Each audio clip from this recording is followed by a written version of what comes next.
තස් භගවතු අරහතෝ සම්මා සම්බුද්දස්ස.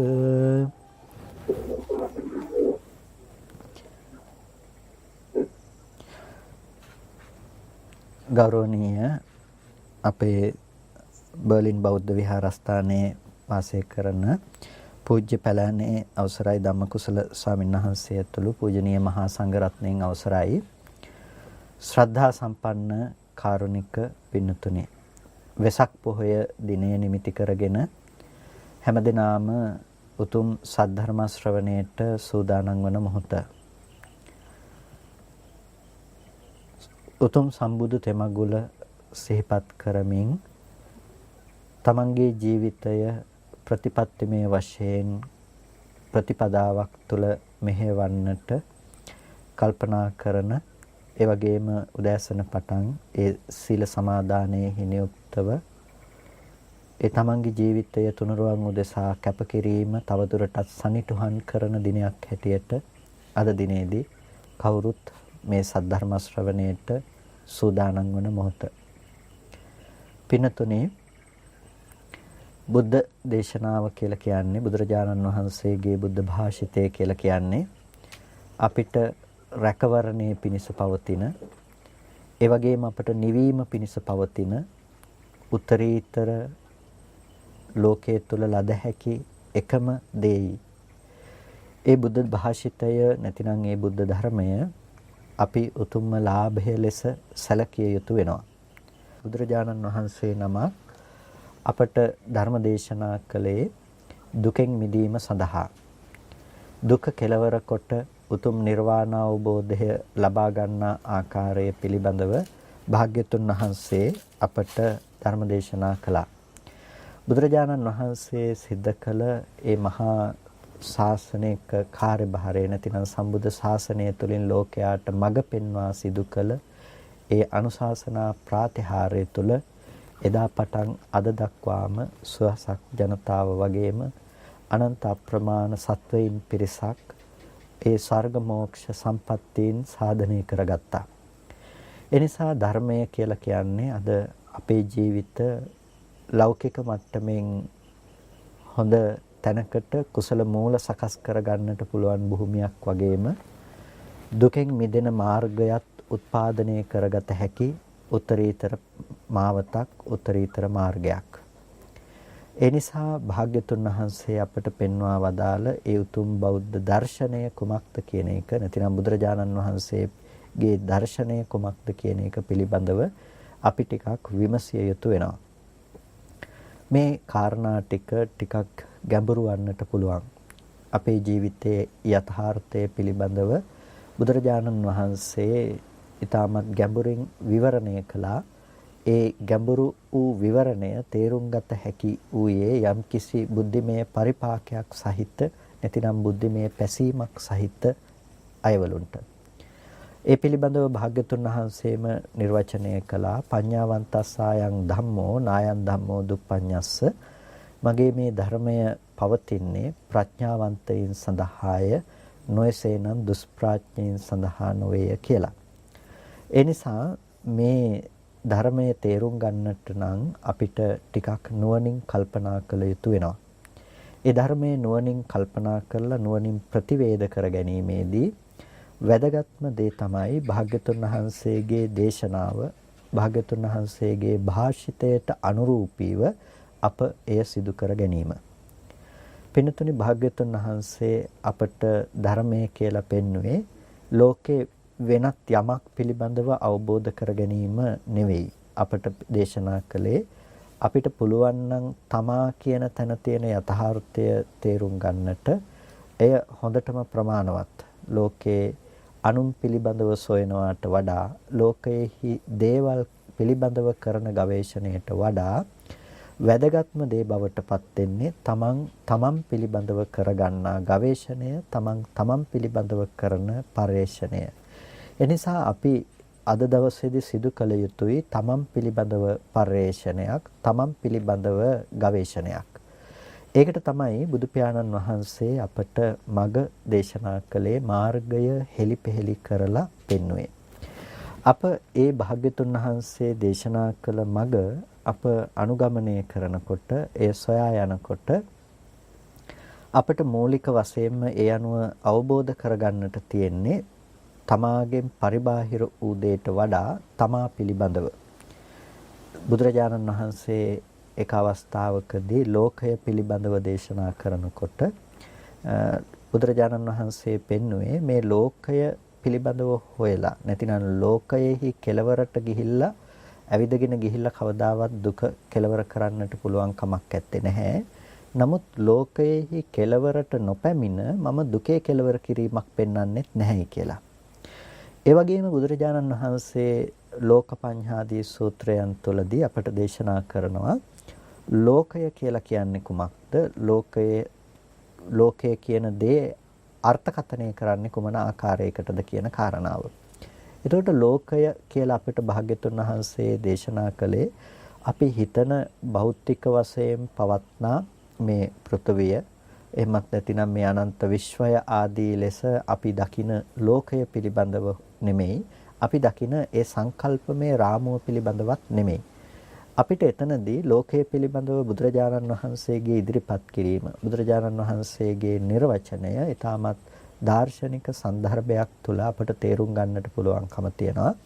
ඒ තමයි අපිට ලෝකය පිළිබඳව නිර්වචනය සපයන්නේ, ලෝකය පිළිබඳව අර්ථකථනය කරන්නේ ඇස, රූපය, චක්කු විඥානය කියන මේ ධර්මයන් යම් තැනක පවතිනවා නම් අන්න එතන ලෝකයක්, ලෝක ප්‍රඥප්තියක් පවතිනවා කියන තැනකින්. ඒ කියන්නේ යම් කිසි විදිහකින් මේ ලෝකය කියලා පැනවීමක් කරනවා නම්, ලෝකය කියලා අපි කතා කරනවා නම් ඒ කතා කරන තැන තමයි ඇහැ, රූප, චක්කු විඥාන පිළිබඳව පැනවීමක් කරන තැන.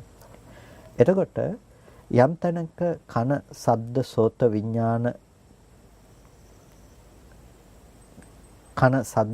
විඥාන අපට ලැබෙනවා නම් අන්න ඒ ධර්ම අපිට ලැබෙන තැනක ලෝකය සහ ලෝකය පිළිබඳව පැනවීමක් දකින්නට පුළුවන්කම තියෙනවා. ඒ විදිහටම තමයි අපේ ආයතන ධර්ම පිළිබඳව බුදුරජාණන් වහන්සේ පෙන්වා දුන්නේ. මේ ආයතන ටික පවතිනවා නම්, ආධ්‍යාත්මික ආයතන සහ බාහිර ආයතන කියන ටික පවතිනවා නම් තදනුගත විඥාන. ඒ කියන්නේ දැන් ඇසට අනුරූපව රූප දැන ගැනීම වශයෙන් ඇති වෙන විඥාණයට අපි කියනවා චක්කු විඥාන කියලා. ශබ්දයේ දැන ගැනීම වශයෙන් ඇති වෙන විඥාණයට අපි කියනවා සෝත විඥානය කියලා. එතකොට මෙන්න මේ විදිහට ඒ ආයතනයේට චක්කු, සෝත, ගාන, જીවහා, කාය, මන කියන මේ ආයතනයන්ට අදාළ 6 විඥානයක් පිළිබඳව බුදුරජාණන් වහන්සේ දේශනා කළා. මේ එකම විඥානය කියලා කියන්නේ විඥානන ස්වභාවය මේ 6 පොලක ඇති වෙනකොට ඒ නමින් නම් කරන ආකාරයට. එතකොට ලෝකය කියලා අපිට දේශනා කළේ මෙන්න මේ ආධ්‍යාත්මික සහ බාහිර ආයතනයනොත් ඊට අනුගත වූ යම් විඥානන ස්වરૂපයක් තියෙනවා නම්, අපි දැනගන්න බවක් තියෙනවා නම් අන්න ඒ ටිකත් ඇතිකල්හි තමයි ලෝකය සහ ලෝක ප්‍රඥප්තිය කියන දේ තියෙන්නේ. පින්නතුනේ මේක මොනතරම් සත්‍ය කතාවක්ද කියන එක අපිට තමා පිළිබඳව ගවේෂණය කරනකොට අවබෝධ කරගන්නට පුළුවන්කම තියෙනවා. ඇයි මේක සත්‍ය කතාවක් හැටියට අපි දක්වන්නේ?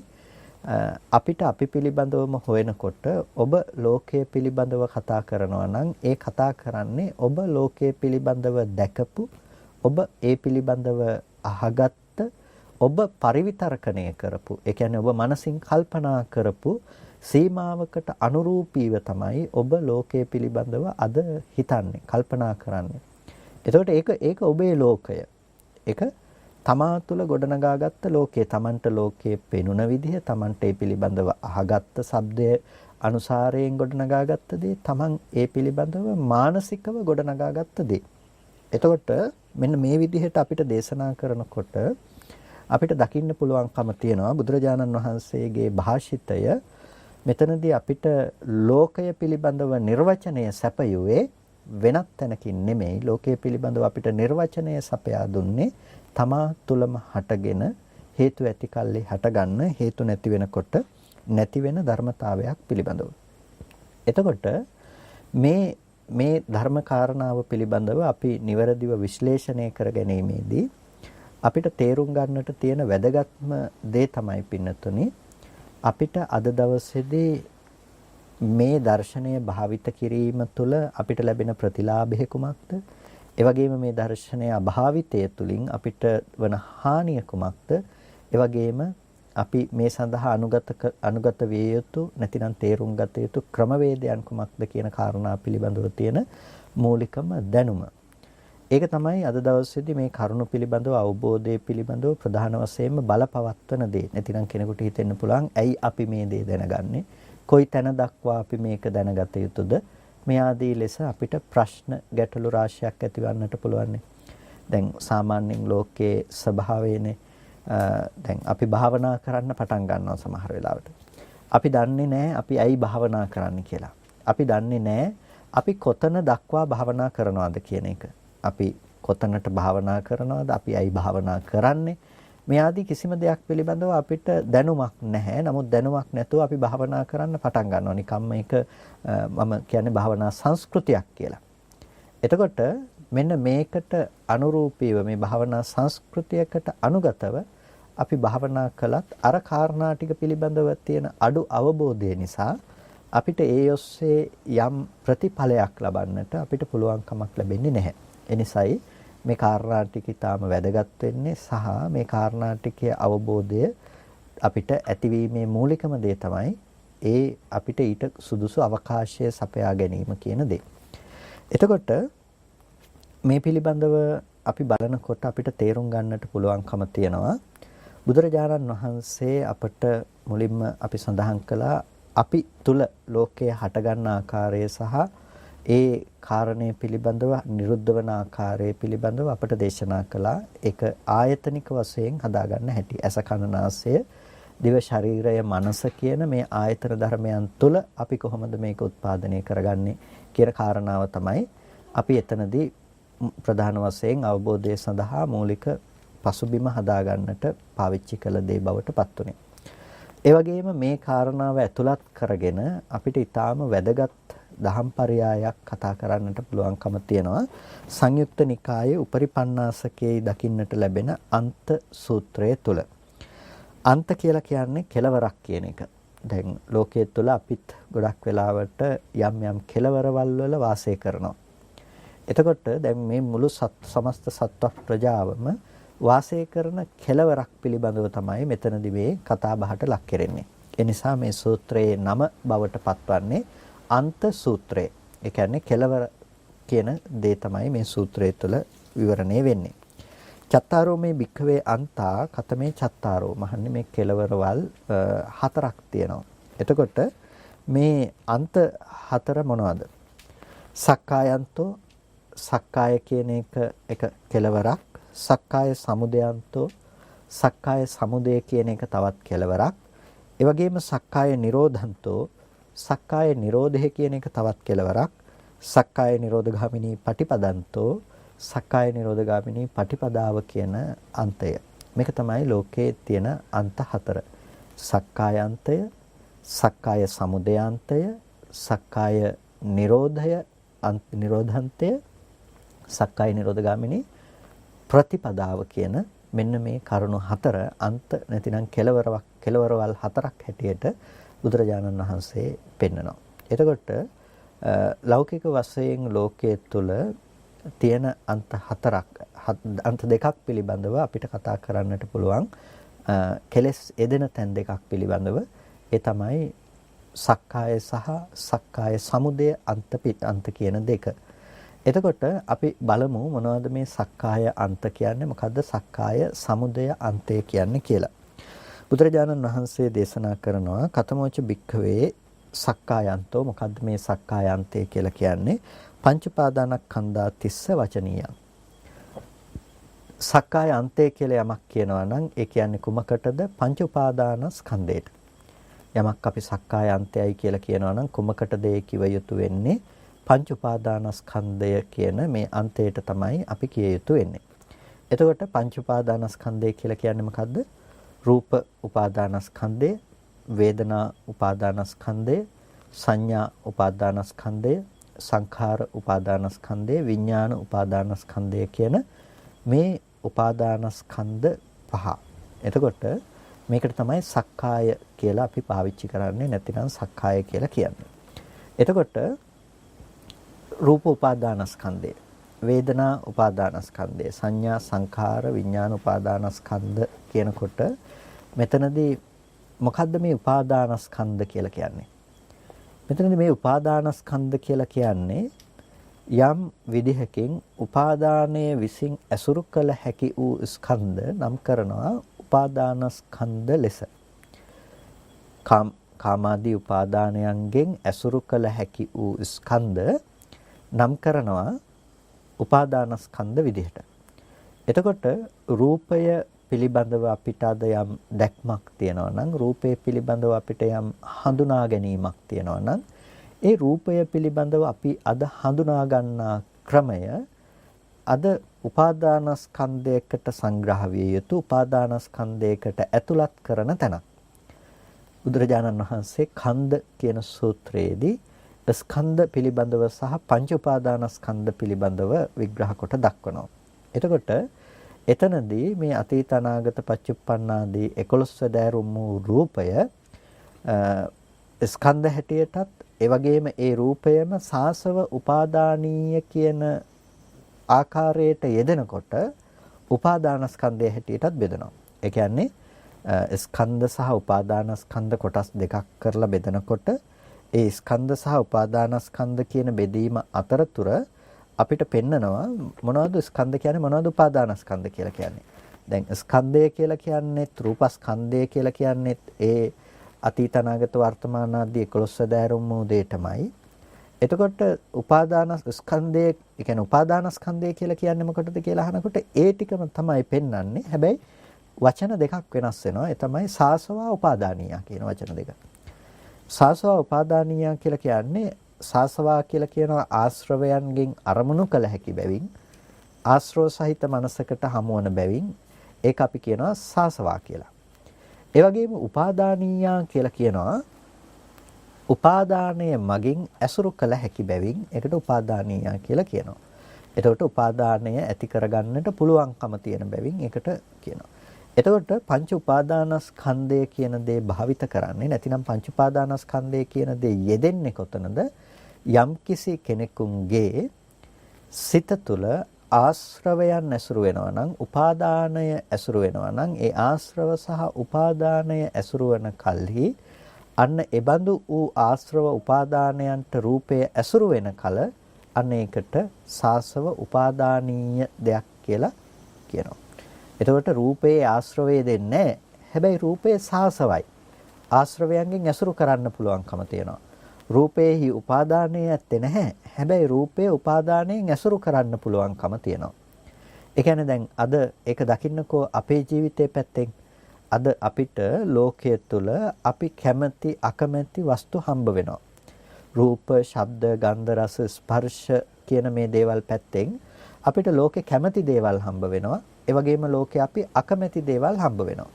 එතකොට මේ කැමති සහ අකමැති දේවල් අපිට ලෝකයේ තුලින් හම්බ වෙනකොට අන්න ඒකට කියනවා අපි කාමය අනුව අපේ මනස වැඩ කරනවා කියලා. ඒ කියන්නේ හිතේ තියෙන අපි රූපේ පැත්තේ හොඳ දේවල් දකිනවා, ලස්සන දේවල් වල අපි ඇලෙනවා. ඒක තමයි කාම සහගත මානසිකාරයක් කියලා කියන්නේ. එතකොට අන්න ඒ විදිහට අපේ හිතේ කාමය පවතිනකොට, කාම සංඥාව පවතිනකොට ඒකම දැඩිව ග්‍රහණය කර ගැනීම කාම උපාදානයක් කියලා කියනවා. දැඩිව අල්ලා ගන්නකොට ඒක කාම උපාදානයක්. එතකොට දැන් අපි මොනවද මේ විදිහට කාම උපාදාන විදිහට අල්ලගන්නේ? අපි මොනවටද කැමති වෙන්නේ? අපි කැමති වෙන්නේ ඇහැට පේන රූපවලට. අපි කැමති වෙන්නේ කනට ඇහෙන ශබ්දවලට. අපි කැමති වෙනවා නාසයට දැනෙන ගඳ සුවඳ, දිවට දැනෙන රස, කයට දැනෙන ස්පර්ශවලට අපි කැමති වෙනවා. ඒ කියන්නේ පොදුවේ ගත්තාම අපි කැමති වෙන්නේ මේ ලෝකේ පවතිනවා කියලා හිතන රූපවලට තමයි අපි කැමති වෙලා තියෙන්නේ. එතකොට ඒ ලෝකයේ තුල පවතිනවා කියලා හිතන, ලෝකයට රූපය කියලා හමුවන තැන් ටික පිළිබඳව අපි කැමති විදිහේ දේවල් එබඳු තැන්වල තියෙනවා කියලා අපි හිතනවා. එතකොට අන්න ඒ කල්පනාව නිසා තමයි පින්නතුනේ අපිට ලෝකය තුල පවතින ඇලිය යුතු සහ ගැටෙන්න පුළුවන් තැන් හම්බ වෙන්නේ. ඒකට අපි කියනවා කාම උපාදානයෙන් උපාදාන වශයෙන් හැසිරෙන්නට පුළුවන් තැන් හම්බ වෙනවා. ඒ රූපය ඒ නිසා උපාදානීයයි. ඒක උපාදානය නෙමෙයි. ඒක උපාදානීයයි. ඇයි? රූපය ඇතුලේ නෙමෙයි කැමැත්ත තිබුණේ. ඒක නිසා අපි හිතේ කැමැත්ත උපදව ගත්තා. එතකොට හිතේ තියෙන කැමැත්තේ පැවැත්මට, උපාදානයේ පැවැත්මට අර රූපේ හිතකර දෙයක් බවට අපි පත් කරගත්තා. අන්න ඒ නිසා අපි මේ රූපයට කියනවා උපාදානීයයි කියලා. මේ ආශ්‍රව ධර්මතා ටික පවත්වන්නට, ආශ්‍රව ධර්මතා ටික ඇසුරු කරගෙන යන්න ඒ රූපය හිත කරයි. ඒ නිසා අපි ඒකට කියනවා රූපය තුල ආශ්‍රව නැහැ. නමුත් රූපය සාසවයි. ආශ්‍රවයන්ට හිතයි. ඒ රූපය ඇසුරු වෙන්නේ ආශ්‍රව සහිත මනසකින්. රූපය ගැන නැවත නැඹුරු වෙන්නේ, රූපය ගැන අපි නිමිති ඇති කරගන්නේ ආශ්‍රව සහිත මනසකින්. එතකොට අන්න ඒක තමයි බුදුරජාණන් වහන්සේ අපට පෙන්වා දුන්න වැදගත්ම කාරණේ බවට පත්වන්නේ.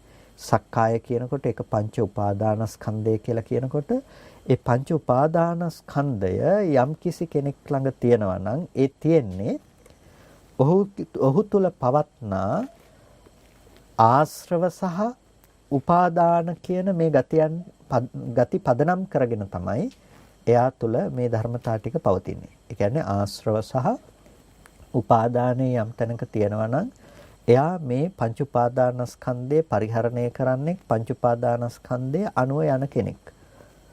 එතකොට දැන් අපිට බලන්නට පුළුවන්කම තියනවා මෙතනදී කොහොමද පංච උපාදානස්කන්ධයක් කියන දේ පැනවීම අපේ ජීවිතය ඇතුළෙන් අපිට ප්‍රායෝගිකව තේරුම් ගන්නට පුළුවන්කම තියෙනවා. අපි පළමුවෙන් ආරම්භයක් විදිහට අපි ලෝකයේ පිළිබඳව කතාව පටන් ගත්තෙත් ඒ හේතුව නිසාම තමයි. ඒ කියන්නේ අද අපිට තියෙනවා නම් ලෝකය පිළිබඳව අපි දකින දැකීම අන්න ඒ දකින මට්ටමට තමයි පින්නතුනි පංච උපාදානස්කන්ධය ඇසුරු වෙන මට්ටම කියලා කියන්නේ. අපි සක්කාය අන්තය තුල රැඳිලා ඉන්නවා කියලා කියන්නේ මේ මට්ටමට තමයි. ඒ කියන්නේ අපිට රූප, ශබ්ද, ගන්ධ, රස, ස්පර්ශ කියන මේ දේවල් ලෝකෙ තුල පවතින දේවල් හැටියට අපි කල්පනා කරගෙන ඒ දේවල් තුල අපි රැඳී ඉන්නට උත්සාහවත් වෙනවා. එතකොට ඒ දේවල් ඇතුලේ අපි ජීවත් වෙනකොට පින්නතුනි අපිට හමු වෙලා තියෙනවා හැම කල්හිම බාහිර පවතින දේවල් ටික. ඒ කියන්නේ දැන් ඔබට ඇසුරු කරන්නට පුළුවන් ඊයේ දැකපු දේ අද තියෙනවා. ඊයේ අහපු දේවල් අද අහන්න පුළුවන්කම තියෙනවා. ඊයේ විඳපු දේවල් ටික අද විඳින්න පුළුවන්කම තියෙනවා.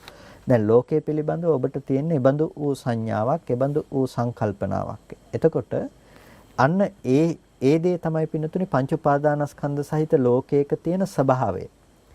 එතකොට දැන් ඔබ ඔය ඇති බවට හඳුනාගෙන තියෙන ලෝකය ඔබට බෙදන්න පුළුවන්කම තියෙනවානේ ප්‍රධාන වශයෙන් කොටස් දෙකකට. කොහොමද? ඒ ලෝකයේ ඇතුලේ ඔබ කැමති දේවල් තියෙනවා, ඔබ අකමැති දේවල් තියෙනවා. ඒ ලෝකයේ ඔබ හඳුනා ගන්න දේ ප්‍රධාන කොටස් දෙකකට බෙදන්න පුළුවන්.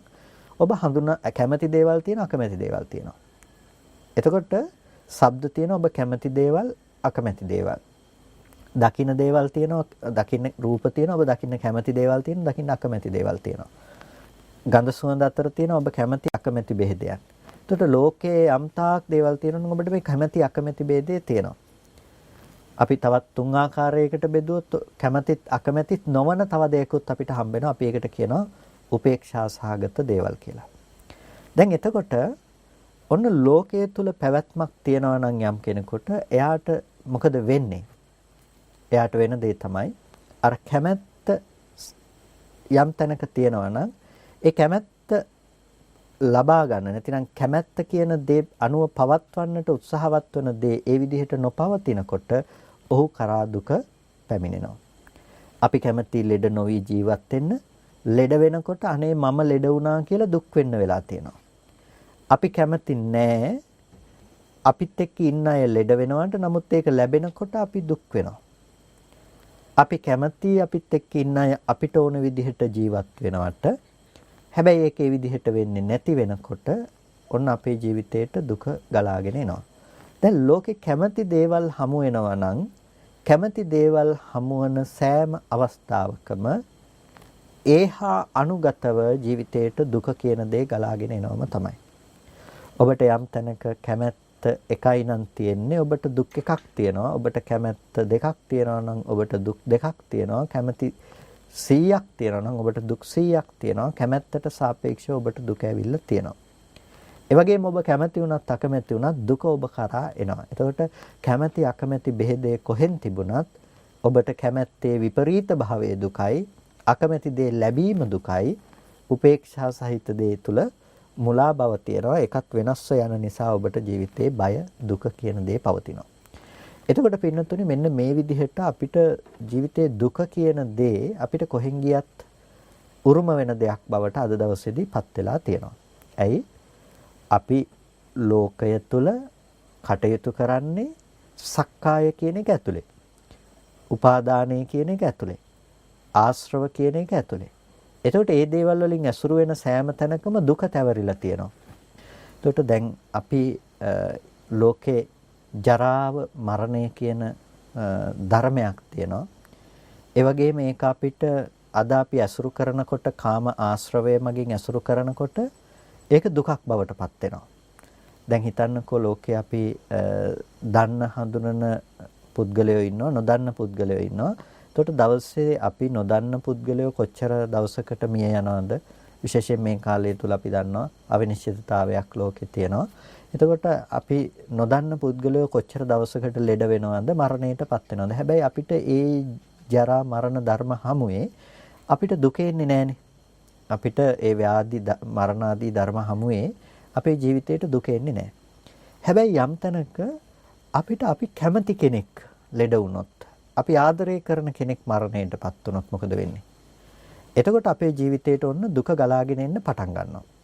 දැන් මේ දුක එන්න හේතුනේ මොකද්ද? මෙතනදී දැන් මේ දුක එන්න හේතුව බවට පත් උනේ කෙනෙකුගේ මරණය කියලා අපි කල්පනා කළාට, කෙනෙකුගේ ලෙඩවීම කියන දේ කියලා අපි කල්පනා කරාට ඇත්තටම කාරණේ බවට පත් උනේ ලෙඩවීම හෝ මරණයටපත් වීම නෙමෙයි. එතනදී අපිට ඒ දුක හදාගන්න හේතු උනේ මොකද්ද? අපි එයා පිළිබඳව පවත්වපු කැමැත්ත. එහෙමත් නැතිනම් අපි අර යම් විදිහකින් කාම ආශ්‍රවයක් තිබුණා නම් අපි තුල අපි එයා පිළිබඳව හිතන්නට පුළුවන් ප්‍රමාණය කොච්චරද එපමණකට දුක හිතෙනවා. නිකන් හිතන්නකෝ කෙනෙක් මරණයටපත් වෙනකොට ඒ කෙනා සමග සමීපස්තව ඇසුරු කරපු පුද්ගලයින්ටත් ඒ වගේම යම් යම් දුර ප්‍රමාණ වලින් ඇසුරු කරපු පුද්ගලයින්ටත් දැනෙන දුක ඒකාකාරී නෙමෙයිනේ. විවිධාකාරවයි මේ පුද්ගලයින්ට දුක දැනලා තියෙන්නේ. ඒ පුද්ගලයා පිළිබඳ කිසිවක්ම නොදන්න කෙනෙකුට ඒක ඊතරම්ම සැලකිය යුතු දෙයක් නෙමෙයි. එතකොට ඒ එකම මරණය කියන ධර්මය හමුවේ කෙනකෙනාට දුක වෙනස්ව ලැබිලා තියෙන්නේ. දුකේ නානත්වයක් තියෙන්නේ ඇයි? දුකේ නානත්වයක් තියෙන්නේ කෙනකෙනා ඒ දුක කියන දේ හදාගෙන තියෙන කෙනකෙනා තුල නිසා. ඒ කියන්නේ යම් කිසි කෙනෙක් සක්කාය කියන අන්තය තුල ඉන්නවනම් සක්කාය කියන අන්තය ඇතුලේ රැඳිලා ජීවත් වෙනකොට ඒ කෙනා කරා දුක ගලාගෙන එනවා. පංච උපාදානස්කන්ධය කියන මේ අන්තය ඇතුලේ ඉඳලා නම් කටයුතු කරන්නේ එයා කරා දුක ගලාගෙන එනවා. එයාට පුළුවන්කම තියෙනවා ලෝකේ ජරා මරණ ව්‍යාධි ආදී සියලුම දුක් විඳින්න. එතකොට ඒ දුකට පදනම සකස් කරලා තියෙන්නේ බාහිර වෙනස් වීම කියලා අපි කල්පනා කරනවා. හැබැයි ඇත්තටම දුක ගෙනල්ලා තියෙන්නේ මොකක් නිසාද? අපි හිතෙන් ඒබඳු දේවල් පිළිබඳව කැමැත්ත ඇති කරගෙන තියෙන්නේ යම් මට්ටමකටද එපමණකට අපි ජීවිතයේ දුක කියන දේ සකස් කරගෙන තියෙනවා. එහෙනම් දැන් අපි කරන්නට ඕනේ මොකද්ද? අපි කරන්නට ඕනේ යම් කිසි තැනකනම් මේ දුක උපද්ද ගත්තේ අන්න ඒ තැන තේරුම් අරගෙන අපි ඒ තැන දුරු කරන්නට ඕනේ. ඒ කියන්නේ දැන් අපිට මේ කතා කරේ අපි සක්කාය කියන අන්තය ගැන. ඒ කියන්නේ පංච උපාදානස්කන්ධය කියන තැන. අපි උපාදානයෙන් ඇසුරු කරනවා. උපාදානයෙන් ඇසුරු කරනවා, ආශ්‍රවයන්ගෙන් ඇසුරු කරනවා. ඇහැට පේන්නේ රූපයක්. රූපයක් කියලා කියන්නේ මොකද්ද? ඇහැට පේන්නේ වර්ණ සටහනක්නේ, පාට ටිකක්. බාහිර ආලෝකයක් වස්තුවක් මතට පතිත වෙලා එන පරාවර්තිත ආලෝකයක් අපේ ඇහැට පතිත වෙනවා. එතකොට ඇහැට ආලෝකයක් වර්ණ සටහනක් පේන තැනක අපි හිතින් හිතලා හිතින් දැනගන්නවා මේ මගේ දරුවා, මේ මගේ අම්මා තාත්තා, මේ ගෙවල් දොරවල් කියලා අපි හිතින් හිතලා හිතින් දැනගන්නවා. එතකොට හිතින් හිතලා අපි හිතින් දැනගත්තාම දැන් මොකද්ද වෙන්නේ? අපි අර රූපේ පිළිබඳව බැඳීමක් ඇති කරගන්නවා. හැබැයි දැන් මේ රූපය පිළිබඳව බැඳීමක් ඇති කරගන්න ඇහැට පෙනුණු වර්ණ රූපේ ඒ මොහොතේ හටගෙන ඒ මොහොතේ ඉතුරු නැතුව නැති වෙලා ගිහිල්ලා ඉවරයි. හැබැයි අපි හිතින් දැනගත්ත දේ පිළිබඳව අපි කැමැත්තෙන් බැඳිලා තියෙනවා. ඒකත් එක්ක ඔන්න අපි අපේ ජීවිතයේ ඇතුලේ දුක උපද්දගෙන තියෙනවා. දුක උපද්දන්න පුළුවන් පරිසරය හෝ නිර්මාණය කරගෙන තියෙනවා. එතකොට ඒ තමයි පංච උපාදානස්කන්ධ ලෝකය කියලා කියන්නේ. ඒ කියන්නේ අපි අර රූපය උපාදානයෙන් ඇසුරු කරනවා, ආශ්‍රවයන්ගෙන් ඇසුරු කරනවා. එතකොට සමස්තයක් විදිහට කෙලෙස් සහිත වූ ස්කන්ධ ටිකක්, කෙලෙසුන්ගෙන් ඇසුරු කරන ස්කන්ධ ටිකක් පොදුවේ පංච උපාදානස්කන්ධය කියන සංග්‍රහයට යනවා නම් කරනවා. ඊළඟට බුදුරජාණන් වහන්සේ දේශනා කරන දෙවැනි අන්තය. දැන් අපිට මේක නැති කරගන්න එපා. දැන් අපිට මේ මානසික මට්ටම තියෙනවා නම් අපිට ජීවිතේට දුක ගලාගෙන එනවා. එහෙනම් අපි මේක නැති කරගන්නට ඕනේ. මේක ඉවත් කරගන්නට ඕනේ. මේක ඉවත් කරගන්න යනකොට අපිට පෙන්නනවා මොකද්ද මේකට තියෙන හේතුව කියලා. එතකොට කතමෝච බික්කවේ සක්කාය සමුදයන්තෝ. මොකද්ද මහන්නේ මේ සක්කාය සමුදය අන්තය? සක්කාය නැතිනම් නැති කරන අන්තය මොකද්ද? යායන් තණ්හා පෝනෝ භවිකා නන්දි රාග සහගතා తත්‍ර తත්‍රා බිහිනන්දනි. යායන් තණ්හා පෝනෝ භවිකා යම් ඒ තණ්හාවක් තියෙනවා නම් පෝනෝ භවිකා පුනර්භවයේ පිණිස පවතින.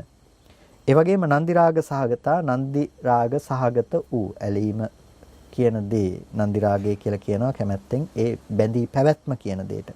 එතකොට ඒ නන්දි රාග සහගත ස්වභාවය. ඒ වගේම తත්‍ර తත්‍රා බිහිනන්දනි. ඒ තැන සතුටු වෙනවා. යම් තැනකටද යන්නේ ඒ තැන සතුටු වෙනවා. සයති දං කාම තණ්හා යම් විදිහකින් කියනවා නම් ඒව මොනවද? කාම තණ්හාව, භව තණ්හාව, විභව තණ්හාව අයං උච්චති බික්කවේ සක්කාය සමුදයන්තෝ. මේ තමයි සක්කාය සමුදය අන්තය. මොනවද? තණ්හාව කියන දේ. එතකොට පංච උපාදානස්කන්ධය සකස් කරන්නේ මොකකින්ද? කාම තණ්හා, භව තණ්හා, විභව තණ්හා කියන මෙන්න මේ අන්තයන්ගෙන් තමයි සක්කාය කියන දේ සකස් කරන්නේ. ඒ කියන්නේ කාමය කියන දේ තුලින් අපිට කාම තණ්හාව කියන දේ තුලින් පංච උපාදානස්කන්ධය සකස් කරනවා. එතකොට භව තණ්හාව තුලින් භවයේ පිළිබඳව තියෙන කැමැත්ත තුලින් අපිට සක්කාය කියන පංච උපාදානස්කන්ධය සකස් කරනවා. විභවය තුල පංච උපාදානස්කන්ධය සකස් කරනවා. එතකොට දැන් මේ පොදුවේ ගත්තාම තෘෂ්ණාව කියලා අපි කියනවා. තෘෂ්ණාව තමයි සක්කාය සමුදය. ඒ කියන්නේ පංච උපාදානස්කන්ධයක් නිර්මාණය කරන්නේ කවුද?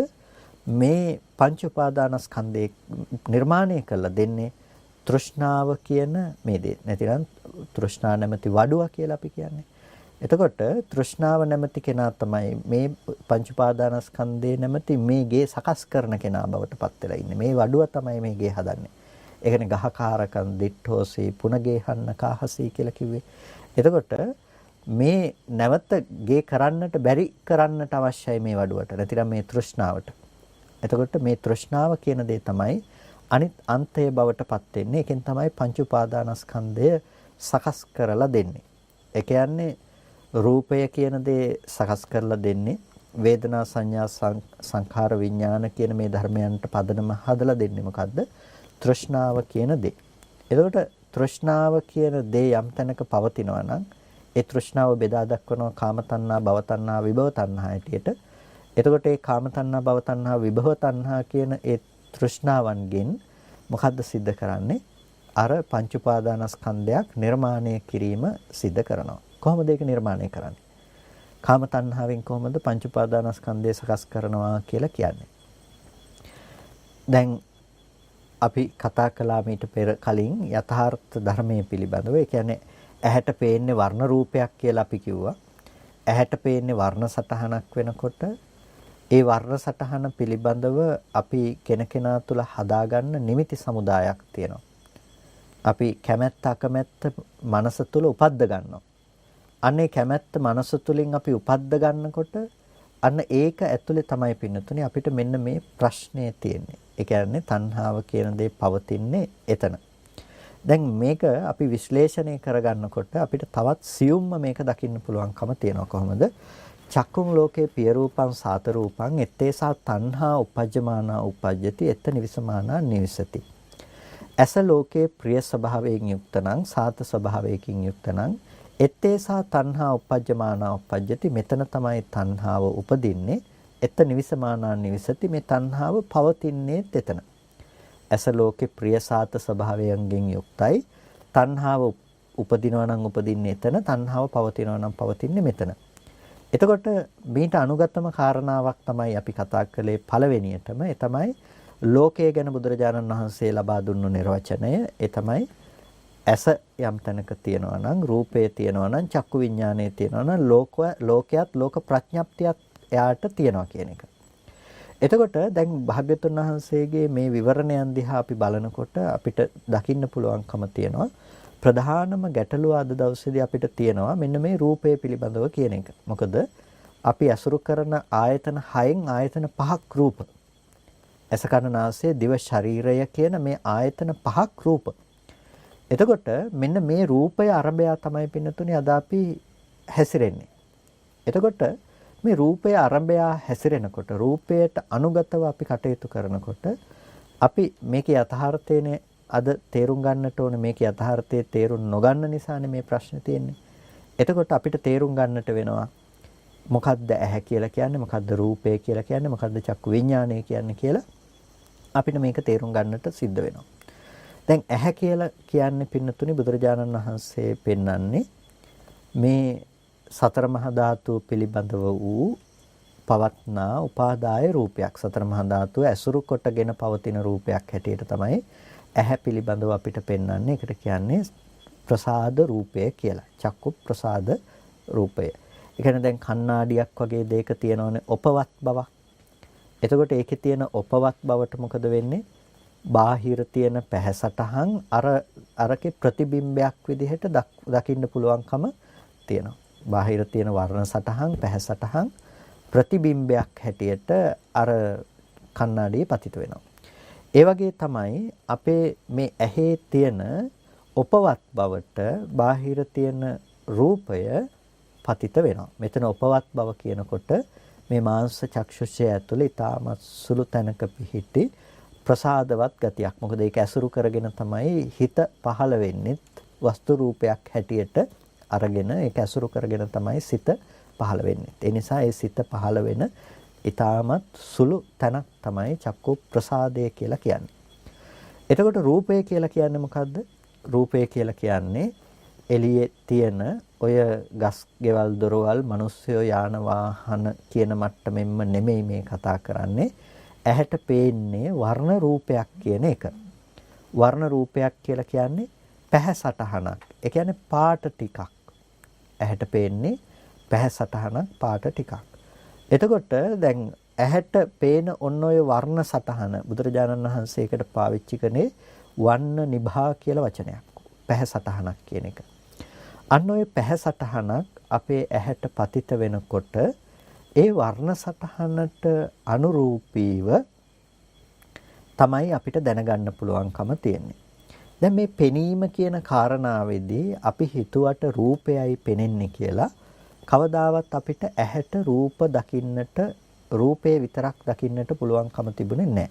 ඒ කියන්නේ අපි පේනවා කියන සිදුවීම නැතිනම් දර්ශන කෘත්‍ය කියන එක, පෙනීම කියන සිදුවීම ඇතුලේ අපි බැලුවොත් අපි කොච්චර කිව්වත් රූපයයි පේන්නේ කියලා ඇත්තම කතාව අපි කවදාවත් එළියේ තියෙන රූපය අපි දැකලා නැහැ. අපි දකින්නේ මොකද්ද? අපි මේ හේතු තුනක වැයවීමක්.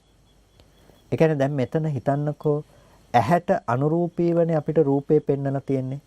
එතකොට අපි කිව්වොත් හරිද අපිට පේන්නේ රූපයයි කියලා අපිට යථාර්ථයක් විදිහට පවතින රූපේම දකින්න පුළුවන් කමක් නැහැනේ. රූපේ පවතින ස්වභාවය අපිට දකින්න පුළුවන් කමක් නැත්තේ නෑ. ප්‍රසාදේ පෙන්වන්නේ යම් විදිහකටද ඒ විදිහකට තමයි අපිට රූපේ දකින්න පුළුවන්කම තියෙන්නේ. ප්‍රසාදේ වෙනස් වෙනකොට මොකද වෙන්නේ? පේන දේ වෙනස් වෙලා තියෙනවා. ලෝකේ වර්ණාන්දතාවයේ තියෙන්නේ. වර්ණාන්දතාවයේ තියෙනකොට සමහර වර්ණ පේන්නේ නැහැනේ. එතකොට ඇස වෙනස් වෙනකොට ඒ කෙනාට රූප පේන විදිහ වෙනස් වෙලා තියෙන. දැන් තිරිසංගත සත්තුන්ට රූපේ වෙන ආකාරයකට පේන්නේ, දෙවියන්ට තවත් වෙනස් විදිහකට පේනවා, අපිට තවත් වෙනස් විදිහකට පේනවා. එතකොට මිනිස්සු අතරත් එක එක ආකාරයටයි පේන්නේ. එතකොට අපි කිව්වට රූපය පේන්නේ කියලා කොයි රූපයද ඇත්තම රූපේ බවට පත් වෙන්නේ? අපිට ඇත්තම රූපය ගැන කතා කරන්න පුළුවන් කමක් නැත්තේ නෑ. මම මේක කියන්නේ හරියට දැන් ඔබ කණ්ණාඩියේ මූණ බලනවා වගේ වැඩක් නේ. දැන් එක කණ්ණාඩියකින් මූණ බලනකොට කණ්ණාඩි 6ක් විතර අරගෙන බලන්නකෝ. එක එක කණ්ණාඩි වලින් ඔබට මූණ එක එක විදිහට දකින්න පුළුවන්. එකකින් ටිකක් ඇදයි, එකකින් ටිකක් පළලයි, දිගටි, ওই විදිහට මූණ එක එක වෙනස්කම් සහිතව ඔබට දකින්න පුළුවන්කම තියෙනවා. කොයි මූණද හරිම මූණ? කොයි මූණද හරිම මූණ? ඔබ කොහොමද ඒක හරිම මූණ කියලා ඔප්පු කරලා පෙන්නන්නේ? අපිට ඒක කියන්න පුළුවන් කමක් නැහැ. ඒකට හේතුව තමයි අපි ඒ දර්පණ තලය වෙනස් වෙනකොට අපිට ඒක වෙනස් වෙලා තියෙනවා.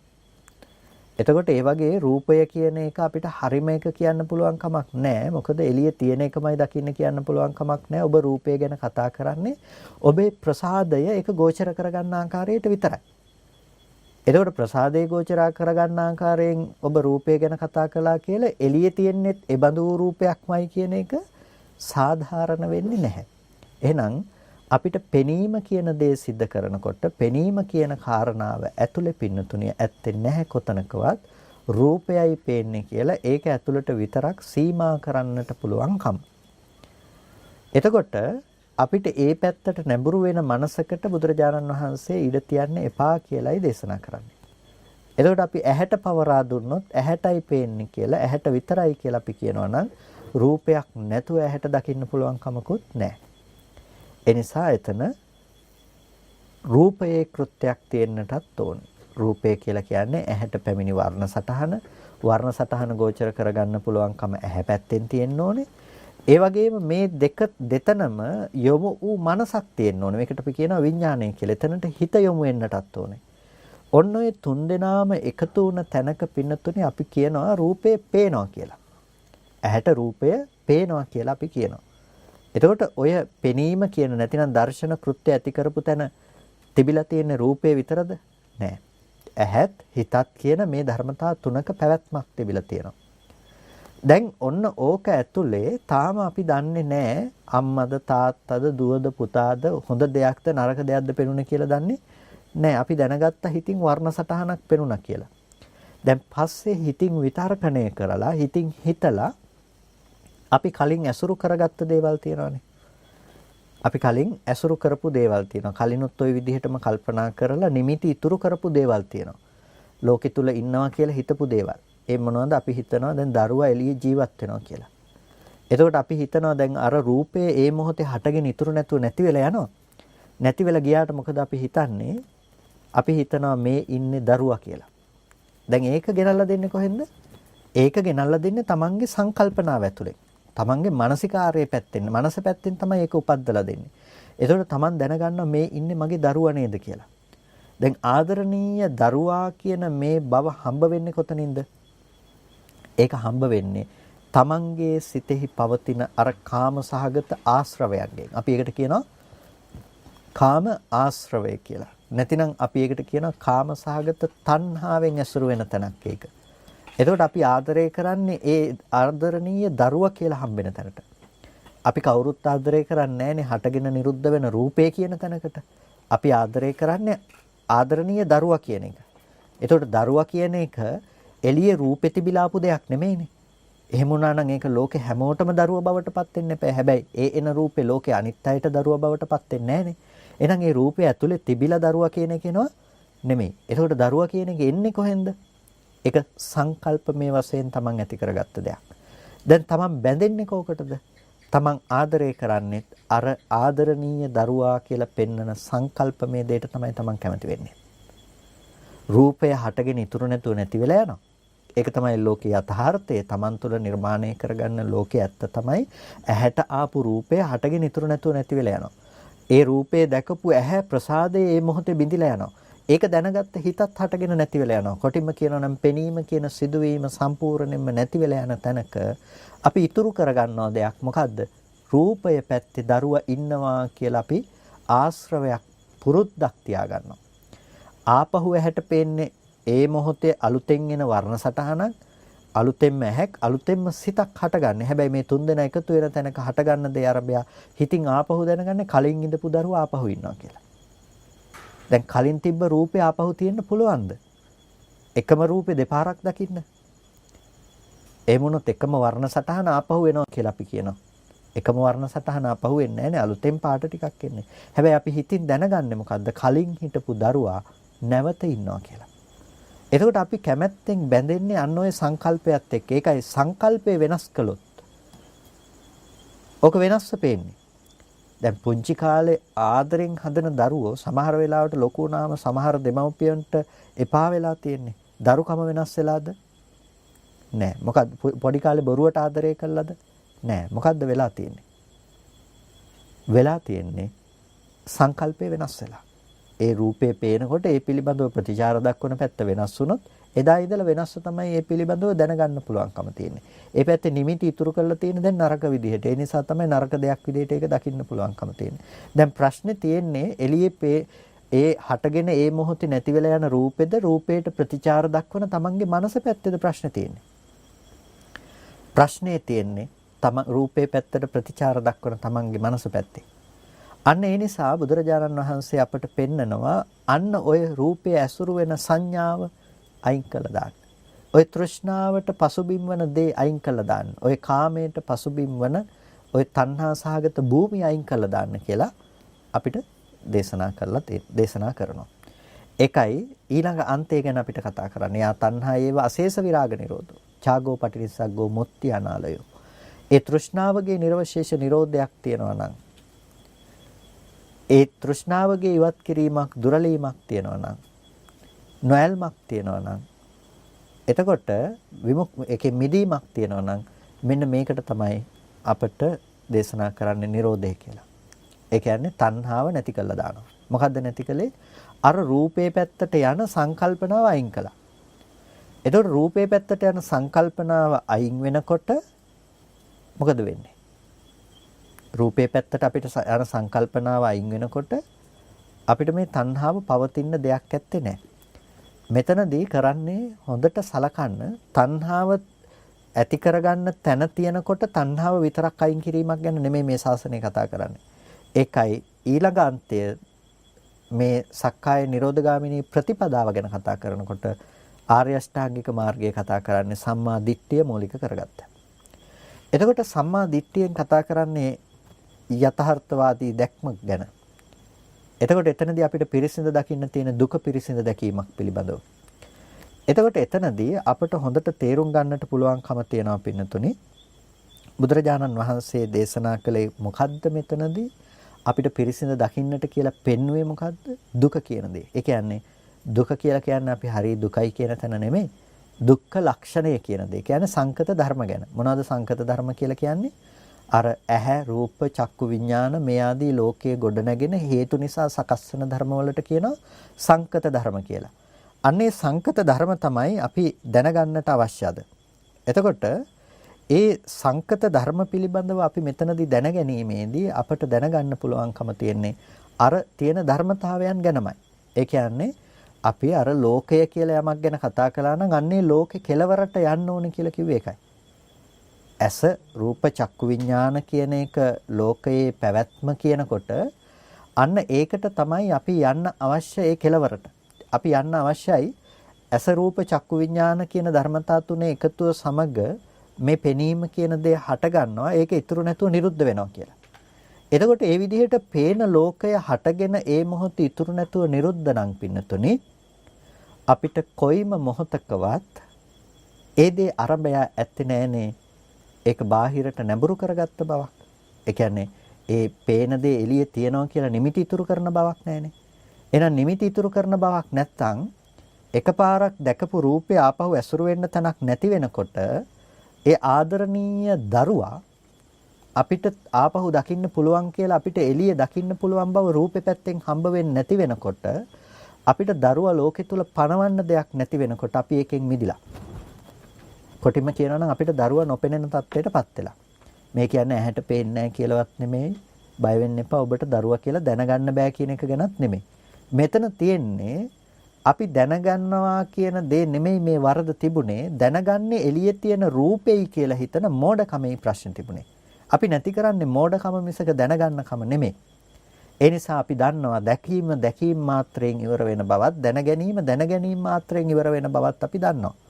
ඒ නිසා ඒ කිසිම තැනක අපිට ඇත්තේ නැහැ අර රළු වශයෙන් ගොඩනගාගත් තෘෂ්ණාවේ පැවැත්මක් කරගෙන යන්න ඉඩ කඩක් හදලා දෙන බවක් ඇත්තේ නැහැ. එහෙනම් අද අපි ප්‍රතිවේද කළ යුතුයි ලෝකය සහ ලෝකයේ පැවැත්ම පිළිබඳව. එතකොට ලෝකයේ සහ ලෝකයේ පැවැත්ම පිළිබඳව අපි ප්‍රතිවේද කරගන්නකොට පින්නතුනේ අපිට පේනවා ඇහැ රූප චක්කු විඥාන ආදී මේ ධර්මයන්ගේ පැවැත්ම තියෙනවා නම් එතන තියෙනවා මේ ලෝකයේ පැවැත්ම කියන දේ. එතකොට ඒ ඇහැ රූප චක්කු විඥාන ආදී ධර්මයන්ගේ පැවැත්ම නැත්නම් අපිට එතන මේ ලෝකයේ පැවැත්ම නැහැ කියන එක අපිට දකින්න පුළුවන්කම තියෙන එකයි මේ ධර්මයන්ගේ කෙලවරට පැමිණීම කියලා කියන්නේ. එහෙනම් ඔබ අද උත්සාහවත් විය යුතුයි කුමක් දකින්නද? මේ ආයතන ධර්මතා ටික පිරිසිඳ දකින්න. කළ යුතු දෙයක් ගැන කතා කරනවා නම් ඔබ දැක්ක යුතුයි ආයතන ධර්මතාවයන්ගේ ඇත්ත දැක්ක යුතුයි. ඒ නිසා ඔබ අද රූපය ඇති බවටම එළියේ තියනවා කියලා කල්පනා කරන ඔබ ඒක පැත්තට නැඹුරු වෙලා ඒ පිළිබඳව ඔබ බලන්න. ඒ පැත්තට ගිහිල්ලා ඔබ ඒ පැත්තට නැඹුරු වෙලා බලන්නේ අරමුණේ තියෙන යථාර්ථය පිළිබඳව විමසමින්. එතකොට ඔබට පෙනෙයි අද අපි ගෙවල් දොරවල් යාන වාහන දූ දරුවෝ කියලා අපි අසුරු කරන අරමුණක තියෙන යථාර්ථය අපිට දකින්න පුළුවන්කම තියෙයි. ඒ කියන්නේ අපි සංකල්පමය වශයෙන් මේ පැත්තේ උපද්ද ගන්න දේ බාහිරට තබමින් අපි මේ දේවල් පවත්වගෙන යනවා මේ ලෝකේ පැවැත්ම විදිහට කියලා. එතකොට අපි එතන තියෙන හටගෙන නිරුද්ධ වෙන ඒ මොහොතට හටගෙන නිරුද්ධ වෙන ධර්මතාවය දිහා අපි බලාගෙන ඉන්නකොට අපිට පෙනේ ධර්මතා ටිකක පැවැත්මක් හට ගැනීමක් නිරුද්ධ වීමක් කියන දේ. ඒක ඇතුලේ සත්‍යයන්ගේ පුද්ගලයන්ගේ පැවැත්ම කියන එක අපිට ලැබෙන්නේ නැති වෙයි. අන්න එතකොට අපිට ඒ අනුසාරයෙන් ඒ කෙලෙසුන්ගෙන් මිදෙන්නට අපිට පුළුවන්කම තියෙනවා. ඒ නිසා ඔබ අද උත්සාහවත් විය යුත්තේ අන්න ඒ තැනට යන්න. ඉතින් ඒ තැනට උපකාර පිණිස තමයි චිත්ත සමාධිය උපදව ගන්න අපි භාවනා කරනවා. අපි ඒකට සම 40 කමඨහන්ම තියෙන අපිට වඩන්න. කායානුපස්සනාදී තව බොහෝ කර්මස්ථානයන් අපිට බොහෝ වඩන්න පුළුවන්කම තියෙනවා මේ නානත්වය අයින් කරලා ඒකත්වයේ ගොඩනැගෙන විදිහට. එතකොට මේ කමඨහන් ඇතුළත අපි කතා කළොත් ඒ හැම දෙයක් ගැනම අපිට කතා කරන්න වෙනවා.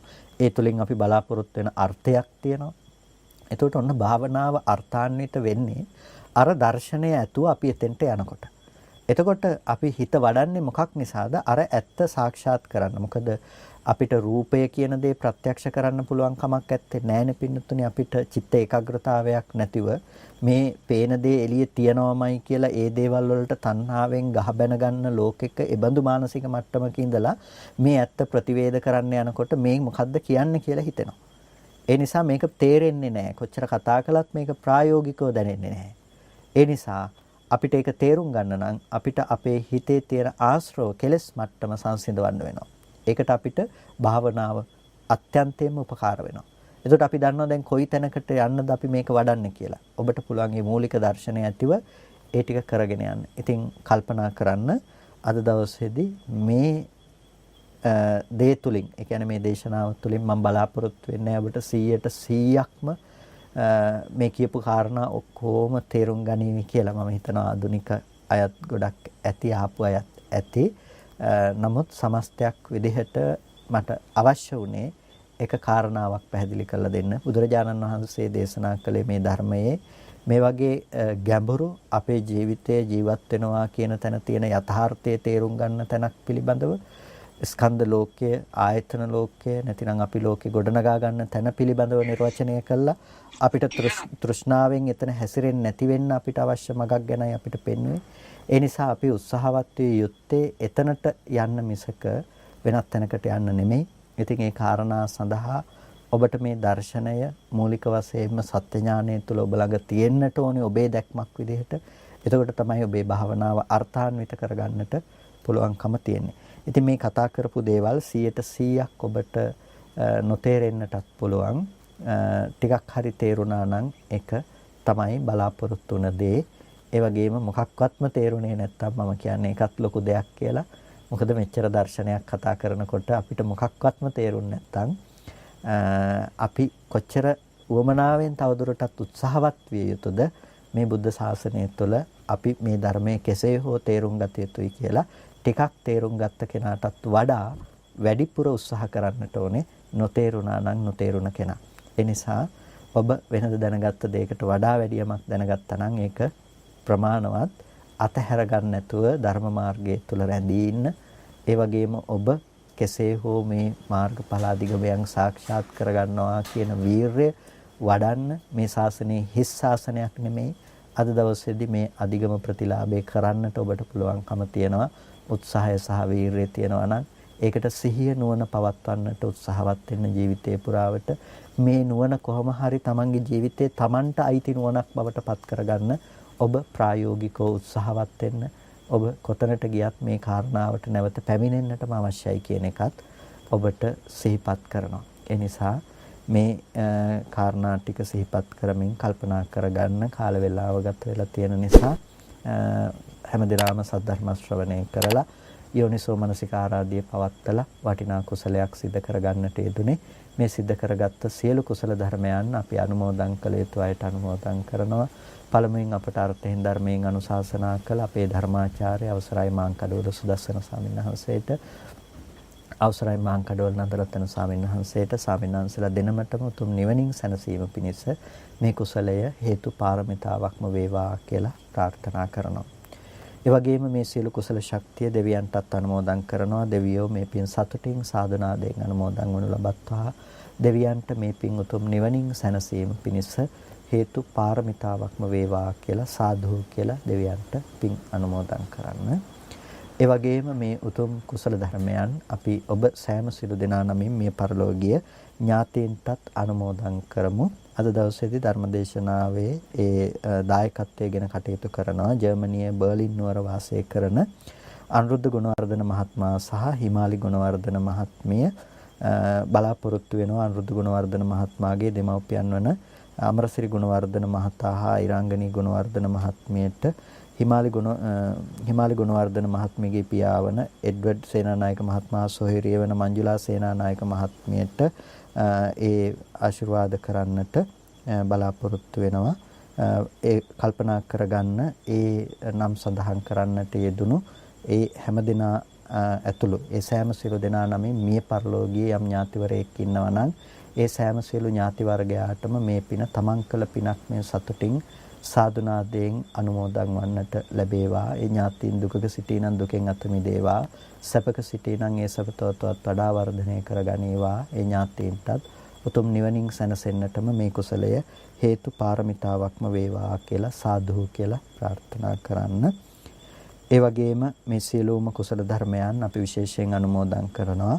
බර්ලින් බෞද්ධ විහාරස්ථානයේ වැඩ වාසය කරන පූජ්‍ය පැලෑනේ ධම්මකුසල ස්වාමින් වහන්සේට උන්වහන්සේගේ උපසම්පදා දෙවියේ දසවසරක් සම්පූර්ණ වීම නිමිති කරගෙන උන්වහන්සේටත් දීර්ඝායුෂ සම්පත් ප්‍රාර්ථනා කරනවා. උන්වහන්සේටත් නිදුක් නිරෝගී සුවපත් බව චිරජීවනයේ සලසාගෙන මේ ශාසන මාර්ග බ්‍රහ්මචර්යාව යෙහිම් පූර්ණේ කරගෙන උතුම් නිවනින් සැනසෙන්නටම මේ සියලු කුසල ශක්තියින් හේතු උපනිශ්‍රේම වේවා කියලා සාදු කියලා හැමදෙනාම පින් අනුමෝදන් කරලා ආශිර්වාද කරන්න. ඒ වගේම අද දවසේ දේශනාවේ දායකත්වය දරන අනුරුද්ධ ගුණවර්ධන මහතා හා හිමාලි ගුණවර්ධන මහත්මිය ඇතුළු ඒ පින්වත් සෑම සියලු දෙනාටත් ඔබ ධර්ම ශ්‍රවණය කළ ඔබ සෑම සියලු දෙනාටත් මේ උතුම් කුසලය නිදුක් නිරෝගී සුවපත් බව චිරජීවනයේ සලසාගෙන කායික මානසික සැනසෙල්ල ලබාගෙන අමා මහ නිවනින් සැනසීම පිණිසම හේතු පාරමිතාවක්ම වේවා කියලා සාදු කියලා හැමදෙනාම පින් අනුමෝදන් වන්න. හැමදෙනාටම තෙරුවන් සරණයි.